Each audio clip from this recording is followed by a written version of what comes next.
কাজেই আমরা যদি পুরো 9 দিন রাখতে পারি আলহামদুলিল্লাহ, আর 9 দিন যদি নাও রাখতে পারি তবে আরাফাতের দিনে অবশ্যই আমরা রোজা রাখার চেষ্টা করব। এখানে একটা বাস্তব সমস্যা বর্তমানে দেখা দেয়। সাধারণত আরবি ভাষায় ইয়মে আরাফা মানে হলো জিলহজ মাসের 9 তারিখ। আবার ইয়মে আরাফা মানে যে দিনে হাজিরা আরাফাতে অবস্থান করে। বর্তমানে আমরা মিডিয়ার মাধ্যমে, প্রযুক্তির মাধ্যমে সবাই জানতে পারি যে কবে হাজিরা আরাফাতে বসে, এবং সাধারণত আমাদের দেশে যেদিন 8 তারিখ হয় ওই দিনে আরব দেশে 9 তারিখ হয়, এবং ওই দিনে তারা আরাফাতে অবস্থান করে। এখন আমরা কি করব?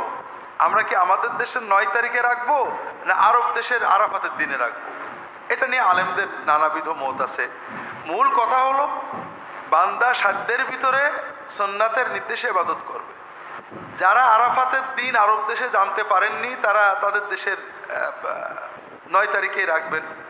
তবে এখানে হাদিসে 9 তারিখ না বলে ইয়মে আরাফা বলা হয়েছে, এজন্য অনেক আলেম বলেন যদি কোনো দেশের মানুষ আরাফাতের দিন জানতে পারে যে এই দিনে আরাফা হচ্ছে, তাহলে সেই দিনে তাদের রোজা রাখা ভালো। আর আমাদের জন্য সহজ, আমরা 8 তারিখ এবং 9 তারিখ 2 দিন রাখতে পারি। এজন্য যদি আমাদের সম্ভব হয় 9 তারিখ, যদি সুযোগ থাকে 8 এবং 9 তারিখ আমরা রোজা রাখবো ইনশাআল্লাহ।